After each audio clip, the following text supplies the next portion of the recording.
Alors bonjour à tous et bienvenue sur Miles and Minds podcast. Aujourd'hui j'ai le plaisir d'accueillir Anthony Dulieu, leader chez KeepRun. Anthony, comment ça va? Ça va très bien, merci. On va faire comme si on ne se voyait pas depuis 30 minutes Ouais, c'est ça. pour la caméra. Merci d'avoir accepté mon invitation, de m'accueillir dans les locaux de KeepRun, ça change tout. Et puis c'est la première interview en présentiel sur Miles and Minds, donc c'est un honneur de le faire ici, en plus à Lille, chez les Ch'tis. Donc c'est nickel. Tu as 20 ans d'expérience au sein de Decathlon. Déjà, tu es passé par plein de stades, plein de jobs, on va pouvoir en parler. Tu as commencé en tant que vendeur au Decathlon de la Neuvillette, si je ne me trompe pas, c'est ça? C'est ça, c'est presque ça, c'est la Neuvillette. La Neuvillette, ok, jusqu'à ton poste actuel. Tu as vu qu'ils prennent donc prendre forme, évoluer.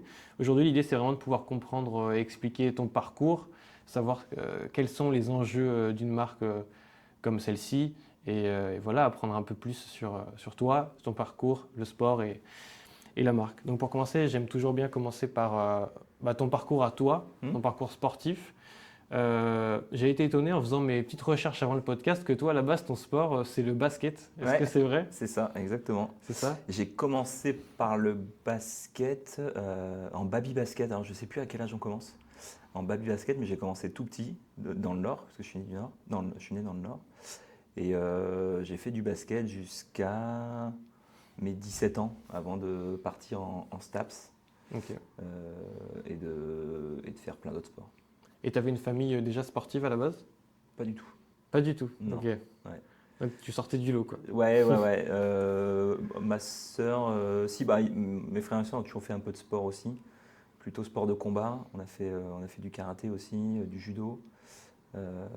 Mais moi, le basket, c'est le sport qui m'a suivi de tout petit jusqu'à mes 17-18 ans. Et comment s'effectue après la transition vers les sports que tu fais actuellement? Elle s'est faite, j'ai envie de dire, un peu à travers de la contrainte. Ok. En fait, je vais pas faire mon parcours là, mais quand je suis arrivé en STAPS, donc j'ai fait STAPS à Reims, il y a quand même, on pratique beaucoup de sports. Donc reprendre un club, enfin se remettre dans un club pour ajouter encore du sport au sport que je faisais la semaine, c'était pas spécialement évident. Le niveau basket à Reims est très élevé. Ok. Donc j'avais fait une saison, mais c'est vrai que c'était un niveau qui demandait beaucoup d'engagement. Ok. Et comme j'étais aussi dans la vie associative, j'avais pas spécialement le temps. Donc un peu par la force des choses, j'ai fait autre chose, j'ai fait du volley, j'ai fait d'autres sports et j'ai commencé un peu la course à pied. Ouais. Mais vraiment, je crois que je fais mon premier 10 à Reims. C'était l'une des premières fois où ils organisaient le 10 km à Reims. Et je le fais en 51 minutes, ou 55 minutes, je sais plus, mais j'avais dû courir avec des chaussures de basket. Voilà, j'étais un peu à l'arrache. Et donc j'ai commencé un peu par la contrainte, manque de temps. Et puis après, j'ai été responsable de rayon dans le sud de la France. Pareil, je travaillais le samedi.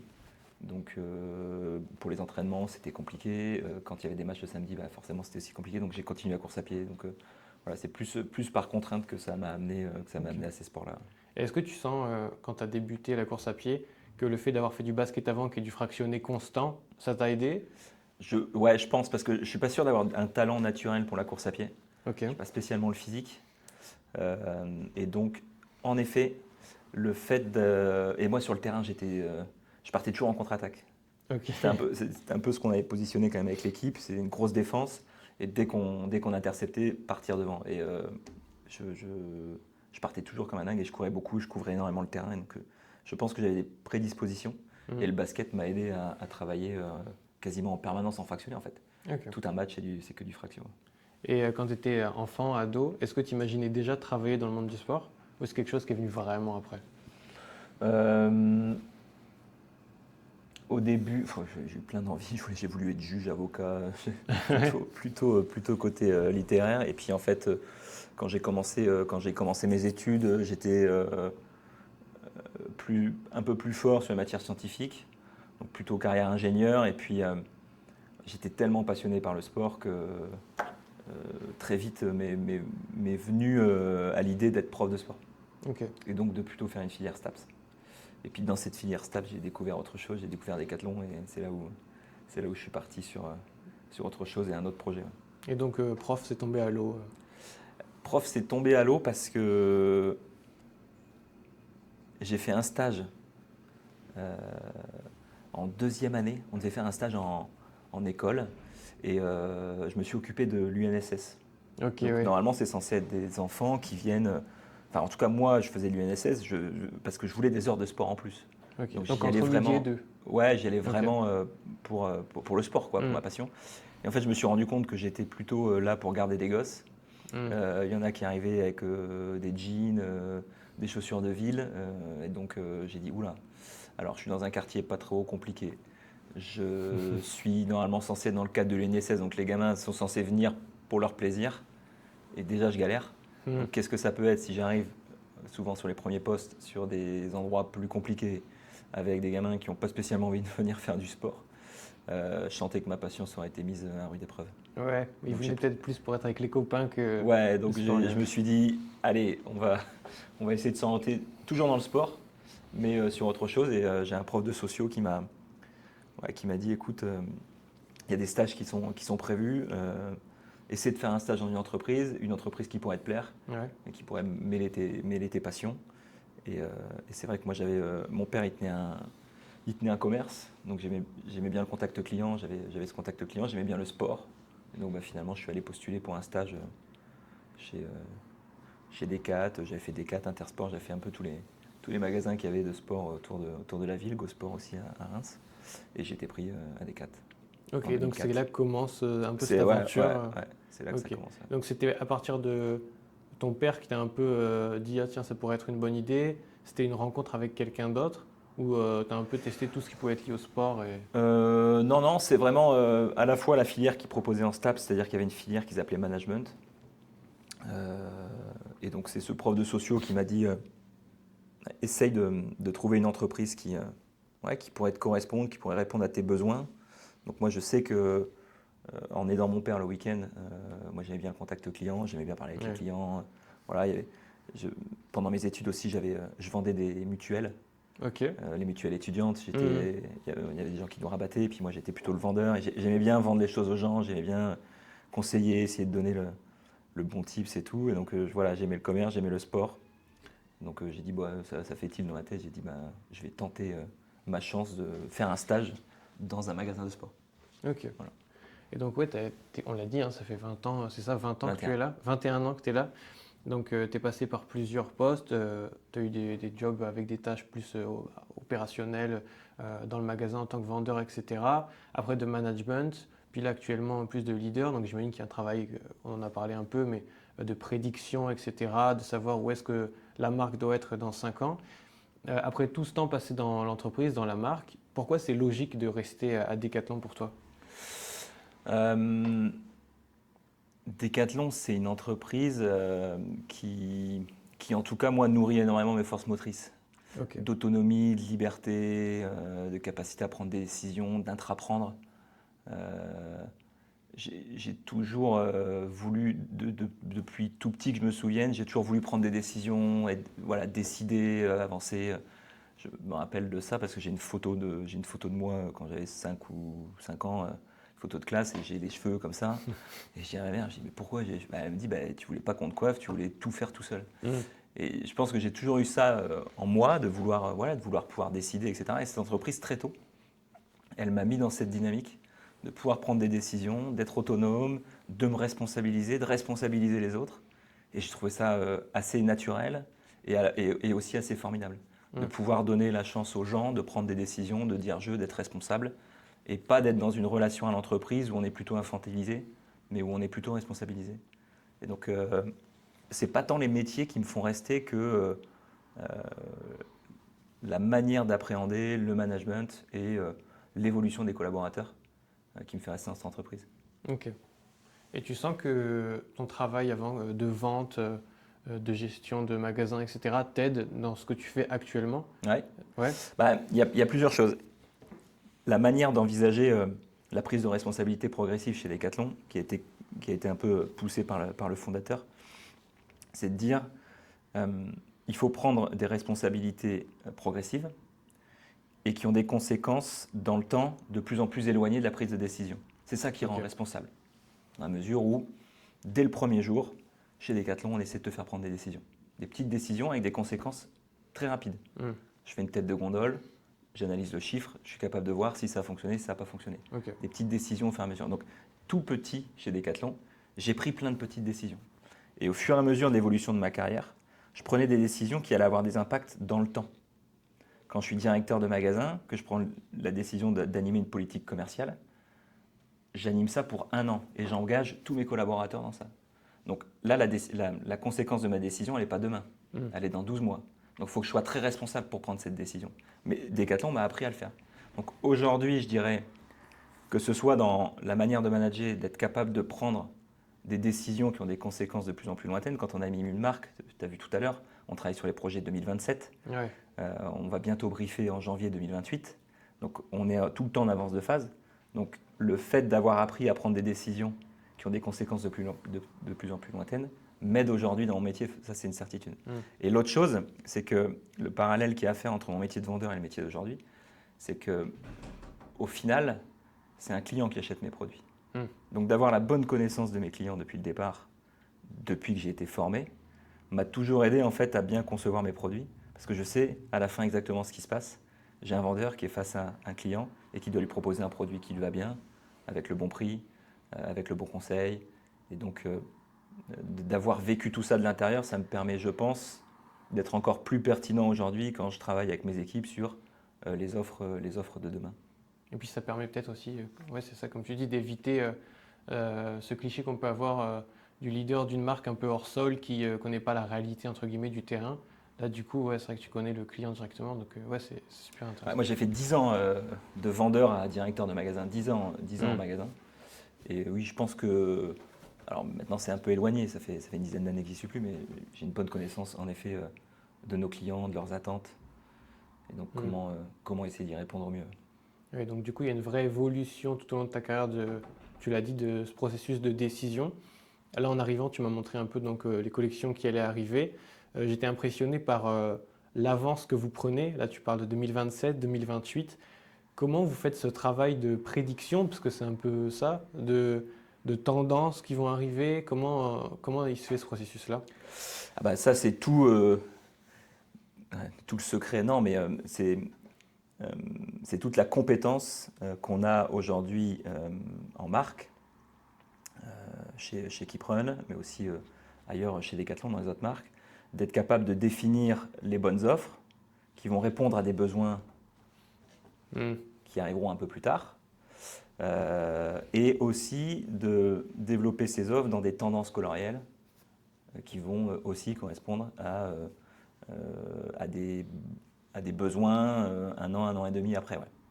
Donc ça, c'est toute la compétence de travailler sur les cahiers de tendance, de travailler en avance de phase dans chacun des métiers, pour qu'à la fin, une fois qu'on a tout ça autour d'un produit, on est à la fois pertinent sur le produit, sur la réponse aux besoins utilisateurs, aux besoins du client, et aussi sur la réponse en termes de coloris et de look and feel.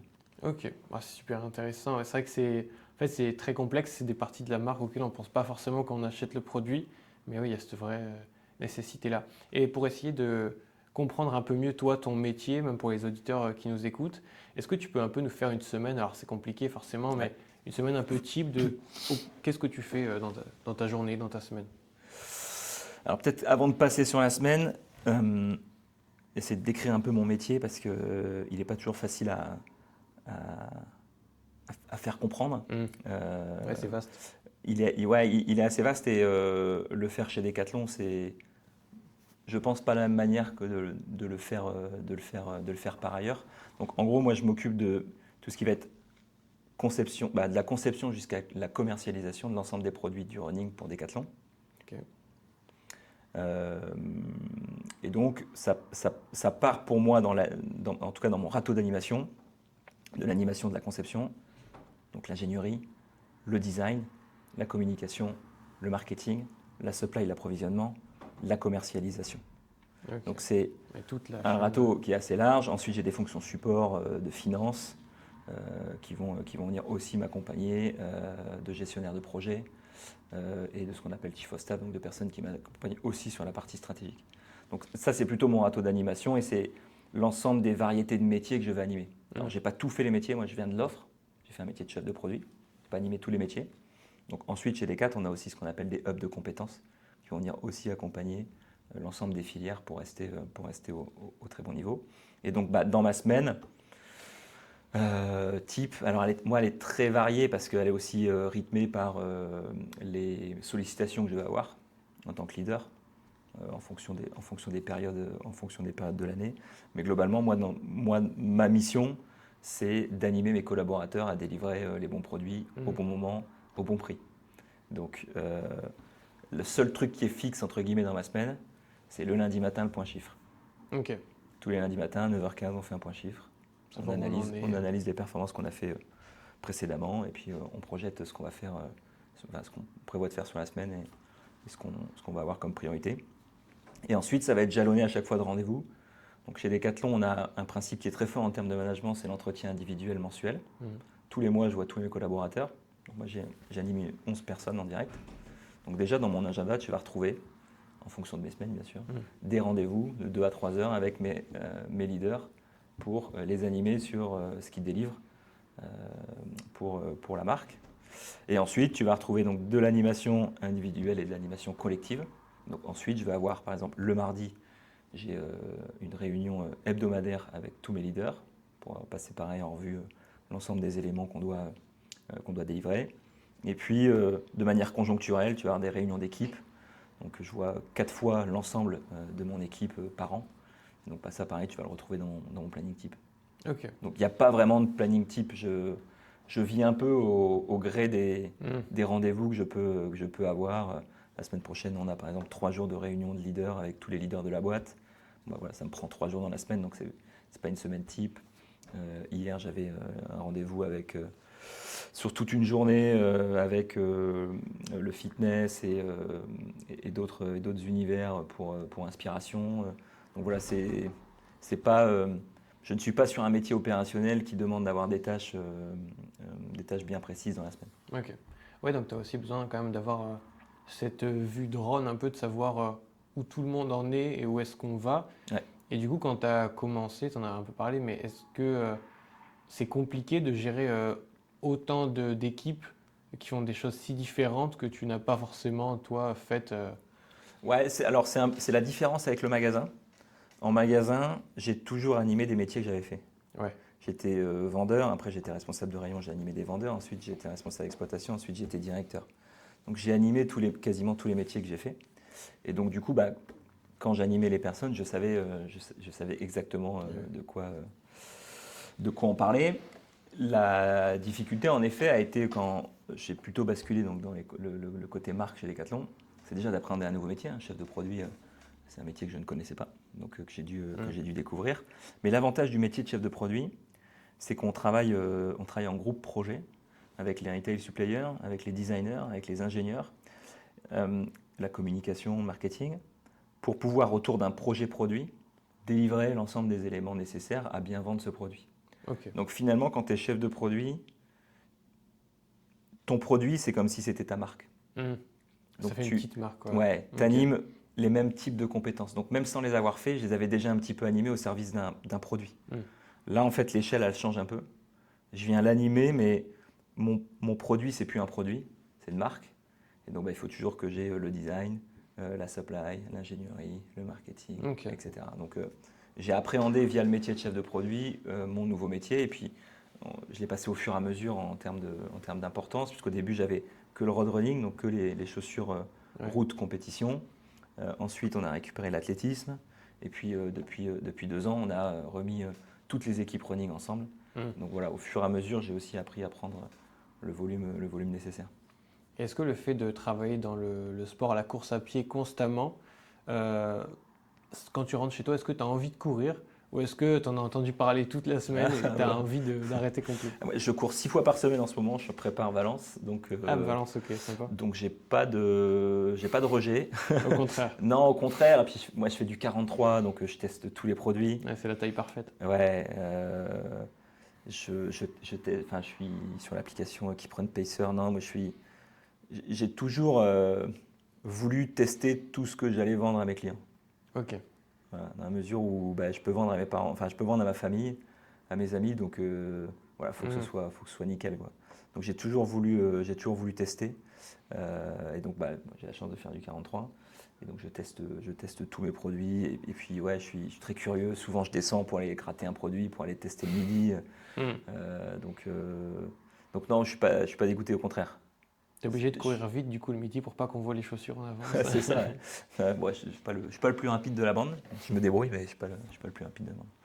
Ok, bon, super intéressant. Maintenant qu'on en sait un peu plus sur toi, du coup sur ton parcours, ton travail, j'aimerais qu'on s'intéresse aussi à KeepRun, parce que du coup c'est la marque. Est-ce que tu peux nous raconter les origines de KeepRun? Comment KeepRun prend vie? Et ben, tu vois, je vais le relier encore à mon parcours parce que moi j'ai commencé en 2004 quand j'étais en magasin. J'étais stagiaire vendeur et j'étais au running déjà. Ok. Et en fait, au running, j'ai commencé à voir arriver c'était les produits Domios au départ qui faisaient le running chez Decathlon en 2004. Et j'ai commencé à voir arriver des nouveaux produits avec une espèce de corne de gazelle. Et donc j'ai vu l'arrivée de Kalenji en 2004 qui était la première marque dédiée à la course à pied pour Decathlon. Okay. Donc il y avait déjà Domios, il y avait déjà Quechua, il y avait déjà Tribord. Donc au fur et à mesure que les marchés devenaient matures, on développait une marque autour de ce sport. Et donc le running commençait à boomer au tout départ, en 2004. Et donc il y a cette marque qui est arrivée. Donc moi je l'ai vu arriver comme ça. Et aujourd'hui c'est marrant parce que j'écris la suite. Je passais du produit dans les mains dans les premières réceptions à aujourd'hui écrire la suite de l'histoire. Donc c'est assez marrant. Et donc l'origine c'est ça, c'est cette volonté pour Decathlon de continuer à promouvoir sa promesse qui est de créer et rendre accessibles les bienfaits du sport au plus grand nombre. Donc là tu remplaces sport par running. Donc comment on va faire en sorte à travers notre marque de développer des produits accessibles, bien designés, qui répondent aux besoins des utilisateurs. Donc Kalenji est né en 2004 pour ça. Et puis au fur et à mesure, Kalenji s'est développé.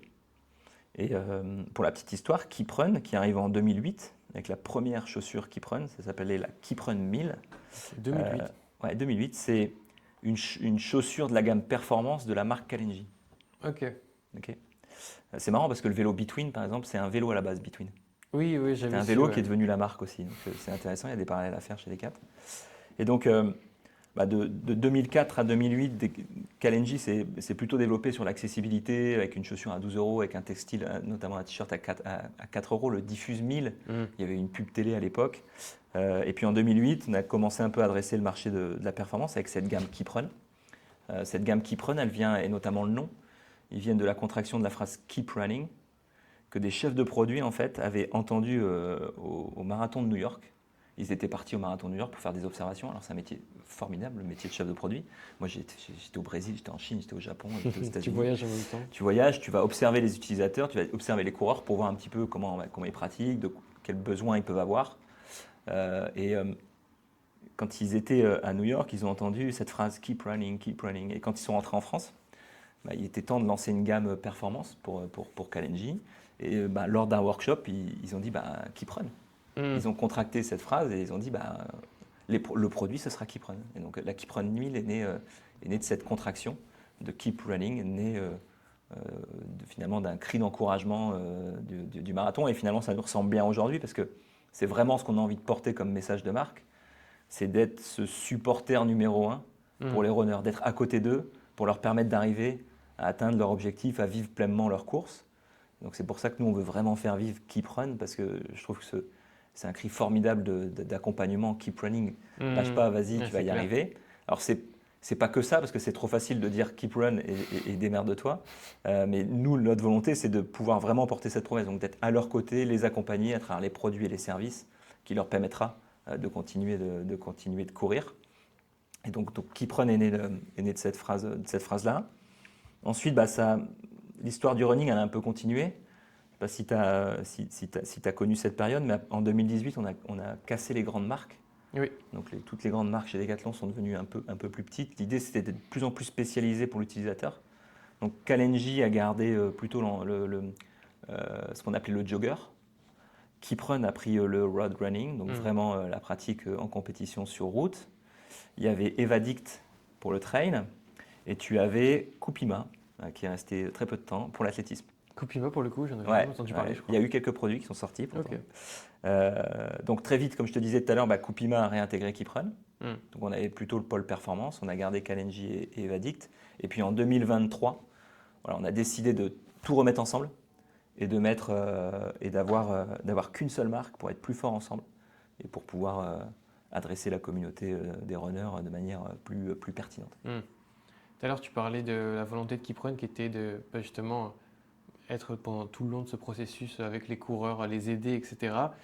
Moi, personnellement, quand je pense à Keeprun et plus largement à Decathlon, ce qui me vient en tête, c'est vraiment l'accessibilité. Je pense qu'on a tous, pour ceux de mon âge en tout cas, mais pour tout le monde, je pense, eu notre kimono du judo qui venait de Decathlon. On allait là-bas, on était content, on pouvait avoir quelque chose. Et pour ceux qui n'avaient pas forcément tout le temps les moyens, eh ben, c'était cette accessibilité et de pouvoir faire le sport quand même. Donc je trouve ça génial parce que du coup, ça s'inscrit carrément dans ce que vous voulez actuellement. Est-ce que vous, c'est la mission que vous portez encore, même au sein de Keeprun, ça? En fait, l'accessibilité, elle peut prendre plein de formes. Bien évidemment, l'accessibilité, quand tu débutes et que tu veux quelque chose de pas cher, c'est dans notre ADN, dans nos gènes. Donc c'est quelque chose que nous on fait, qu'on continuera à faire et qu'on fera tant que Keeprun existera. Donc il y aura toujours des produits d'accessibilité. Après l'accessibilité, si tu la regardes côté utilisateur, côté runner, si tu vas sur un peloton et que tu observes les personnes qui portent des produits Decathlon au pied, tu vas retrouver très très peu de pourcentage. Ouais. On va être entre 2 et 4% en France. Et du coup, la question que je pose, c'est est-ce qu'en étant à 2 et 4% au pied des utilisateurs, est-ce qu'on est vraiment accessible? Si j'étais accessible, je serais numéro 1. Donc, ce qui veut dire que la notion d'accessibilité elle est plus complexe que ça, notamment au running. Et derrière la notion d'accessibilité au running, il y a la crédibilité.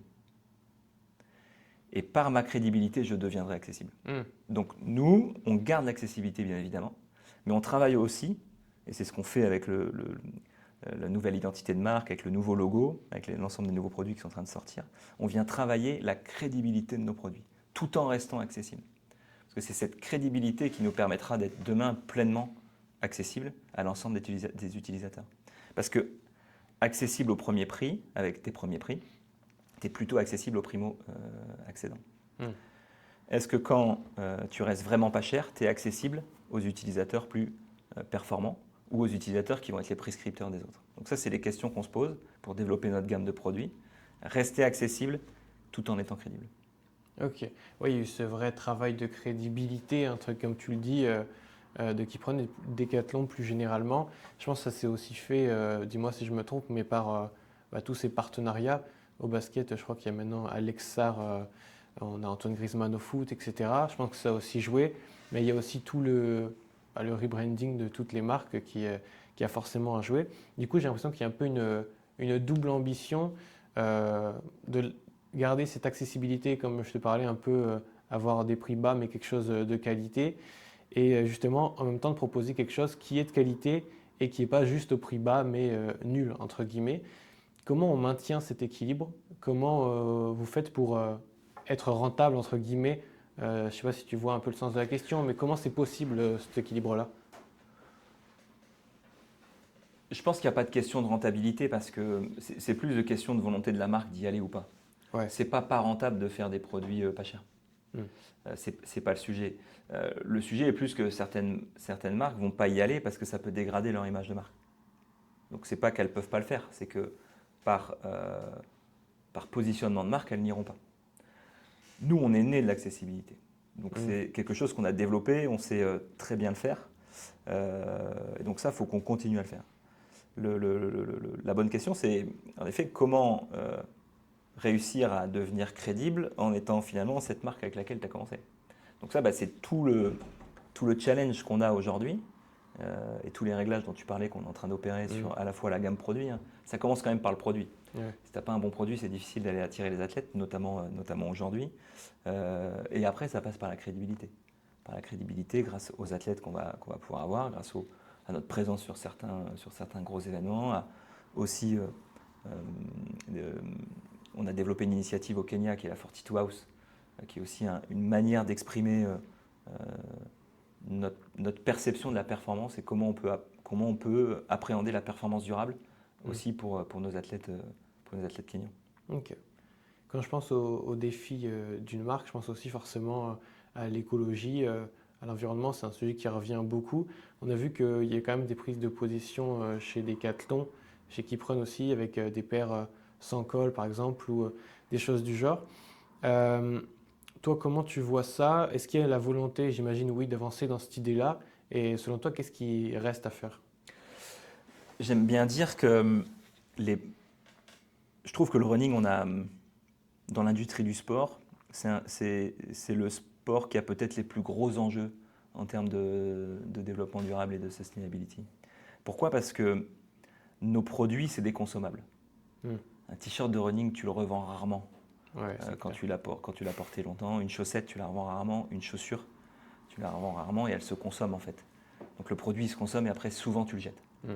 Donc c'est différent sur du vélo, sur du matériel où tu vas pouvoir louer, prêter. Tu peux avoir un business model différent. Sur le running, c'est assez compliqué avec des produits consommables. Donc il faut aller explorer d'autres pistes. Et tu l'as mentionné, la chaussure sans colle, c'est une piste qu'on explore sur comment un jour on peut refaire une chaussure avec une chaussure. Hmm. Parce que c'est inconsommable et puis une fois qu'il est consommé, on le réutilise, on refait une chaussure avec. Donc ça, c'est une piste qu'on explore et le premier pas qu'on a posé, c'est déjà de faire une chaussure sans colle pour pouvoir séparer les différents éléments de la chaussure et de pouvoir derrière recycler plus facilement la tige, le dessus et la semelle, le dessous. Donc ça, c'est les premiers éléments vers lesquels il faut aller. Il faut savoir qu'aujourd'hui, moi j'ai 75% de mes produits, de mes ventes qui sont faites sur des produits qui ont une démarche d'éco-conception. Ok. Donc avec une démarche derrière, soit d'utilisation de fils recyclés, soit de différents éléments de gestes d'éco-conception que nous, on est venu lister. Donc ça, c'est déjà un premier pas. C'est les produits qu'on fait, essayer de les faire de la meilleure des manières possibles. Mm. Et ensuite, c'est de penser à l'après et de penser à la seconde vie. On est en train d'explorer d'autres pistes, sur peut-être demain aller chercher des abonnements pour pouvoir gérer ces produits. Mais il y aura toujours cette notion de circularité qu'il va falloir qu'on apprenne à gérer. Donc c'est plutôt ça, nous, qu'on explore. C'est comment demain, on va avancer sur ces sujets-là. Et on travaille aussi sur textile to textile. Donc refaire du textile avec des textiles. Et donc là, on a des produits qui arriveront prochainement avec ces nouvelles technologies-là. Ok. Ouais, donc dans votre processus de création, vous pensez déjà à l'après, Ouais, la deuxième vie du produit. exactement. Donc il y a toute une partie industrielle. Et après, je pense que ce qu'il ne faut pas qu'on néglige, on a mené une étude il y a peu de temps. Le plus gros impact du runner, ce n'est pas ses produits, c'est toute sa pratique. Déplacement en course, souvent un voyage, déplacement pour les entraînements. Et donc en fait, ce pan-là en fait, de bilan carbone, souvent on le compte pas en tant que marque. Donc moi j'ai voulu savoir exactement, c'était quoi la vraie consommation en CO2 d'un runner, quoi. Donc oui, il y a l'équipement, mais finalement si on regarde entre l'équipement et le comportement, il faudrait presque plus agir sur le comportement que sur l'équipement. Donc demain, c'est aussi comment on propose des services, ça c'est ce qu'on est en train d'explorer, pour limiter l'impact du runner. Est-ce que tu dois aller te faire une course à je ne sais pas où, à l'autre bout de la planète? Est-ce que tu n'as pas une course à côté de chez toi? Donc comment on arrive à proposer ça? Moi demain, je sais pas, il y a les 10 km de Lille là prochainement. J'habite à 15 km. Peut-être qu'autour de moi, il y a d'autres personnes qui y vont en fait. Comment on y va ensemble? Donc c'est comment derrière, à travers les services et ce qu'on va pouvoir proposer, on va aider l'utilisateur à baisser son impact carbone. Ouais, donc le changement, en fait, il est plus global que le produit en lui-même. En fait, on pourrait se masquer en disant c'est bon, on a tout fait sur le produit. C'est vous maintenant. Et puis en fait, à côté de ça, tes utilisateurs, ils font des kilomètres et des kilomètres pour pratiquer et c'est pas spécialement vertueux. Moi, je crois en la relocalisation de la pratique sportive aussi. Aujourd'hui, forcément, on a beaucoup de trailers ici. Nous, pour pratiquer le trail, il faut qu'on aille dans les monts belges ou sur les terrils. Donc, il faut prendre la voiture. Là-bas, il faut se préparer. Ici. Et puis, la course, elle n'a pas lieu ici. Souvent, elle a lieu dans les Alpes. Donc, après, il faut y aller. Alors, il y a le train, etc. On arrive à limiter les impacts. Mais il y a quand même derrière la pratique un comportement qu'il faut analyser. Il ne faut pas le blâmer, mais il faut l'analyser pour permettre à l'utilisateur d'en prendre conscience déjà. C'est important. Et puis, de lui proposer des solutions pour réduire l'impact. J'ai l'impression qu'il y a deux réelles transitions, moi, dans ma relation à Keeprun et qui ont fait que je me suis plus intéressé à la marque. Premièrement, c'est l'arrivée de Blandine Lirondelle et Jimmy Gressier. Ça fait un gros boom, on en a beaucoup entendu parler. C'est la première chose. Et la seconde, c'est le fait de cette union entre les marques de running et Decathlon. Tu en as parlé tout à l'heure, Evadict, Kalenji, Keeprun, etc. Sous une seule bannière. Et donc, ça, c'est deux choses qui m'ont fait m'y intéresser.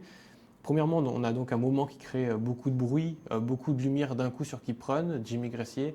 Je sais que moi, j'écoute forcément beaucoup de podcasts sur cet univers-là, la course à pied, le triathlon, etc. C'est un sujet qui est tout de suite venu beaucoup. Il y a des spéculations sur les contrats, sur plein de choses. Et donc, forcément, ça fait spotlight sur Keeprun. Et c'est ce qui m'a fait vraiment me pencher sur la direction que prenait la marque. Ce que j'aime sur cette collaboration avec Jimmy Gressier, c'est qu'elle a vraiment du sens, dans le sens où Jimmy Gressier, c'est quelqu'un qui vient de Boulogne-sur-Mer, donc qui s'associe avec une marque Stich. Déjà, je trouve ça génial. Et il y a eu un travail aussi de communication autour, qui était génial autour des visuels et qui jouait vraiment sur cet aspect-là. Moi, c'est ce qui m'a plu personnellement. Comment vous choisissez les athlètes qui rejoignent vos marques? Est-ce que tout ça, ça rentre en compte? Bien sûr. Moi, déjà, ce que je dis à mon équipe, juste pour reprendre un peu d'auteur, quand on fait quelque chose chez Keeprun, il faut qu'on se pose la question, pourquoi il n'y a que nous qui pouvons le faire? C'est ça qui nous rendra singulier. On peut faire comme les autres. On sait faire, aujourd'hui on s'est développé les mêmes produits et à une certaine mesure, il faut le faire pour être crédible. Mais après, ce qui va nous rendre singulier et ce qui va nous rendre désirable auprès des utilisateurs et des runners, c'est que ce qu'on fait, il n'y a que nous qui pouvons le faire. Donc comment on peut être les seuls à faire ces actions-là? Et donc pour les athlètes, c'est pareil. Entre guillemets, pourquoi il n'y a que chez nous que pouvait venir Jimmy? Et pourquoi il n'y a que nous qui pouvions le faire? Et on va chercher ces éléments-là dans notre scouting. Et ouais, Jimmy, pour moi, c'était une évidence en fait.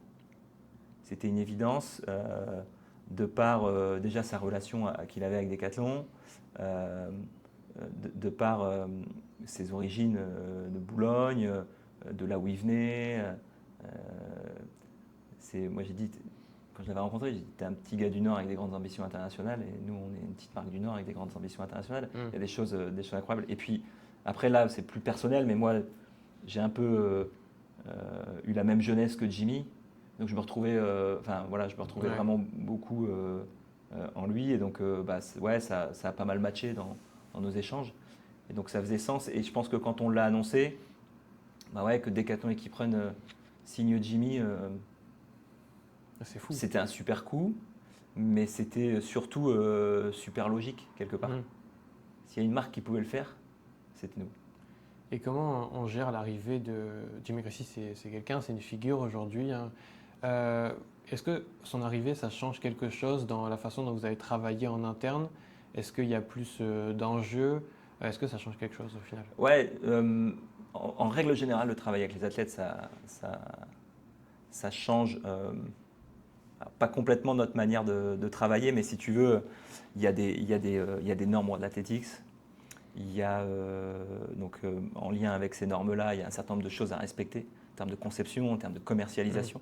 Donc ça déjà, ça change. Quand tu n'as pas d'athlète, tu peux mettre tes produits un peu comme tu veux en magasin. S'ils ne sont pas portés par des athlètes, à la limite, c'est pas très grave. Mais là, il y a des normes, il y a des choses à respecter. Et puis, une compétition, c'est un jour, c'est à 1 heure. Et si tu n'es pas prêt avec le produit, tu passes à côté, quoi. Donc, ça nous met aussi derrière l'exigence d'être capable de livrer le produit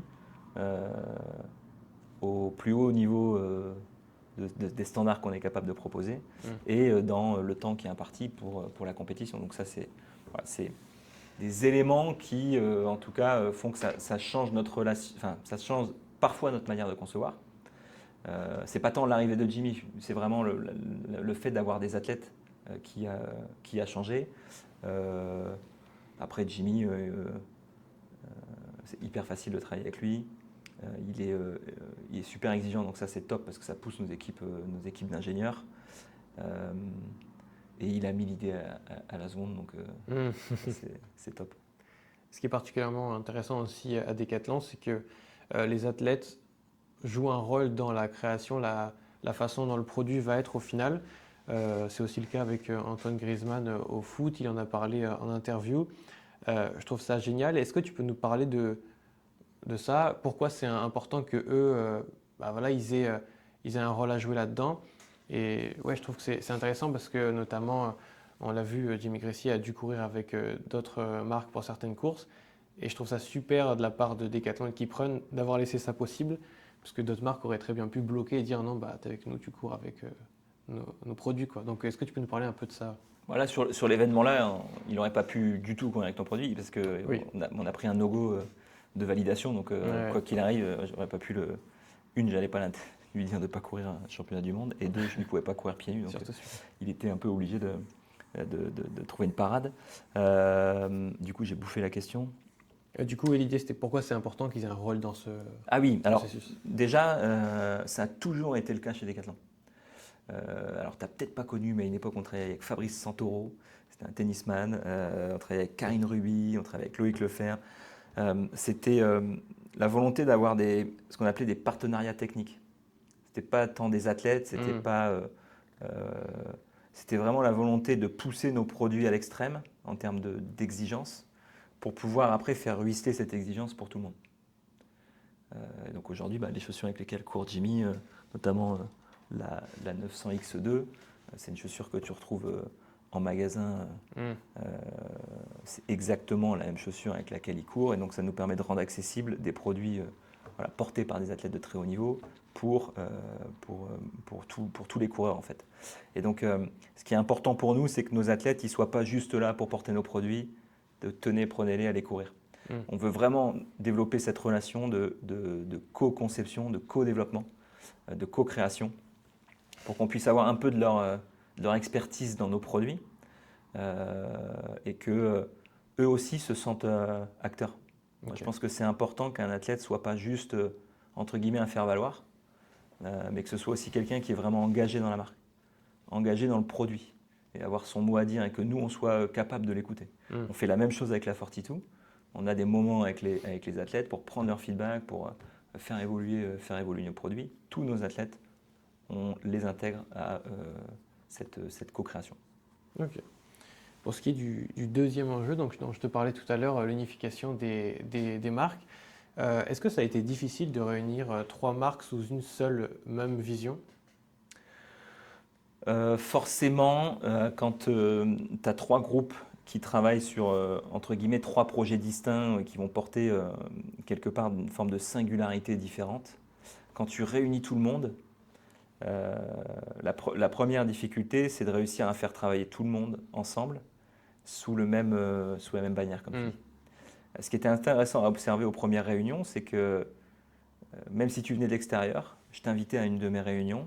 Le soir, quand on buvait un coup, tu aurais repéré les trailers, les joggers et les roadrunners. En fait, ouais, il n'y avait pas d'intégration, quoi. Il y avait une espèce de comment on appelle ça, communautarisme. Il y a 3 communautés qui se parlaient pas. Et donc c'est vrai que ça au début c'est pas évident, mais c'est naturel parce que tu sors 3 groupes qui travaillaient pour un objectif précis, et là tu leur dis attendez, on va se remettre tous ensemble. Donc la première des choses qu'on a fait quand on s'est réunis, c'est qu'on a réécrit le projet tous ensemble. Où est-ce qu'on veut aller, où est-ce qu'on a envie d'aller. Et donc je pense que ça, coécrire ensemble la cible, ça permet à chacun de se sentir engagé dans cette cible. Ça permet à chacun de désirer cette cible, de vouloir envie d'y aller. Et donc après, au fur et à mesure, il faut laisser faire le temps. C'est pas parce que j'ai fait une réunion en janvier qu'au mois de février, tout le monde était capable de travailler ensemble. Ça a pris, je pense, 1 an et demi pour vraiment que les gens travaillent ensemble, apprennent à partager l'objectif, à être bien clair sur ce que je peux attendre de cet objectif. Donc maintenant, ça tourne très bien. Mais ouais, au début, c'est sûr que c'est des sujets humains, ouais, c'est du management. Quelles sont les prochaines étapes pour Kipron dans les prochaines années, selon toi, les grands steps que tu veux passer? Là, ce qui est bien, c'est qu'on a sur les 3 prochaines années 3 grands steps entre guillemets à passer. Aujourd'hui, on a notre offre trail qui est légèrement en retard. Donc on a bien travaillé sur cette année. Donc dès l'année prochaine, tu as vu les produits. Je veux les produits. On arrive vraiment avec une toute nouvelle gamme trail. Et donc Je pense que 2026, pour nous, sera vraiment l'année du trail.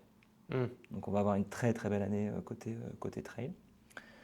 2027, on a bien retravaillé le textile. Ça aurait pu être un peu de ma faute. Moi, j'ai vraiment concentré les équipes sur le footwear, sur la chaussure. C'était là où on devait vraiment faire monter le niveau de jeu. Et je pense qu'à mettre trop d'importance à ça, j'ai un peu décalé notre regard et on a peut-être laissé passer quelques opportunités sur le textile. Donc là, on est venu corriger tout ça. Et donc, dès 2027, il va y avoir un gros revamp, un gros changement de nos offres textiles. Je pense que ça va vraiment envoyer du très très lourd. Et donc 2027, ce sera l'année du textile. Okay. En plus, il y aura la route qui sera là, pleinement intégrée, et le trail qui sera pleinement intégré. Et 2028, il y a une super échéance, c'est les Jeux. Et donc là, on s'est donné rendez-vous à l'équipe, avec l'équipe au jeu de 28. On a Jimmy qui postule fortement pour y aller, pour aller faire une médaille. Et d'autres athlètes, je pense, qui y seront également. Donc, la target, c'est d'aller chercher en 2028 une médaille et de venir montrer au monde entier qui est Keep Run. Ouais, c'est la grande échéance. Ouais, ce sera la dernière de ce premier cycle pour Keep Run 2028. Et puis ensuite, on attaquera un second. Tu disais la prochaine étape d'histoire un peu Keep Run, là, c'est de revenir sur le trail. Ouais. Comme je te disais tout à l'heure en off, moi, c'est vrai que quand je vois pour rester sur le footwear, les produits sur route, j'ai envie de les avoir. Il y a des paires qui donnent envie, rien qu'au niveau du design, c'est la première chose qu'on voit, tu as envie de mettre dans le panier, quoi. Au trail, c'est vrai que j'avais ce truc où j'étais moins attiré par les designs qui étaient proposés, c'était peut-être plus simple. Et là, j'ai eu la chance de pouvoir voir un peu en exclu tout ça. Ça fait plaisir de voir ça parce que là, pour le coup, on voit qu'on monte vraiment qu'on monte un niveau, quoi. Ouais, c'est aussi en lien avec tout le travail de se remettre tous ensemble. Donc on met toutes les offres ensemble, une fois même le textile, quand on a mis tout bout à bout, on se dit va falloir qu'on soit un peu plus cohérent parce que là on pouvait se perdre. Sur l'offre route, on a fait pareil, donc sur l'offre trail, on a fait la même chose et ça a juste un an de décalage avec la route. Alors on approche de la fin du podcast, mais avant ça, j'ai encore quelques questions à te poser. On a les questions des abonnés, qui sont les questions qui reviennent à chaque épisode selon les invités. On a Damien qui demande, est-ce que vous comptez faire des paires signatures pour certains athlètes, comme on peut le voir dans d'autres marques? Oui. C'est marrant parce qu'on en parle souvent avec Jimmy. Et on a la volonté de pouvoir le faire. Je souhaite qu'on le fasse bien, qu'on le fasse sur les bons produits et qu'on le fasse avec un vrai travail de l'athlète derrière. Si c'est juste pour faire une cosmétique, ça ne va pas m'intéresser beaucoup. J'aimerais qu'on raconte vraiment pleinement l'histoire. Donc ça, on le travaille. Ça arrivera dans les années à venir, ça c'est sûr. Mais j'aimerais vraiment qu'on le travaille correctement avec nos athlètes. Il faut que ça soit vraiment son produit et pas comme tu dis. Il faut que tu aies quelque chose à raconter, quoi. Tu vois, qu'est-ce qu'il a ajouté on avait cette petite histoire sur un short que Blandine a porté sur les mondiaux où c'était pas un short de chez nous et il manquait un petit truc derrière. Enfin, il manquait pour elle porte-bâton, donc on est venu coudre des trucs sur le short et donc tu vois là il y avait une vraie demande de l'athlète, tiens, j'ai besoin de mettre ça et donc il y a une petite histoire, tu vois, donc c'est comment tu peux raconter ces histoires-là avec Clémentine. On travaille aussi sur une ceinture. Clem, elle aimerait tout porter à la ceinture en fait. Okay. Donc on est en train d'explorer comment on peut. Donc là, tu as des vraies histoires à raconter, quoi. Voilà, on a ce problème-là. Clem, elle voulait faire ça. Donc si c'est juste pour faire une signature, c'est pas l'intérêt. Ouais. On a la deuxième question qui est de Christian qui demande quel est l'aspect le plus difficile de votre travail?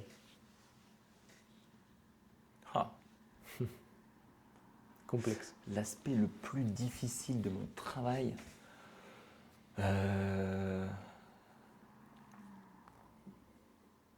Tout est facile, tout est plaisant. Non, je dirais que c'est souvent en interne, c'est réussir à convaincre pour aller chercher les budgets nécessaires.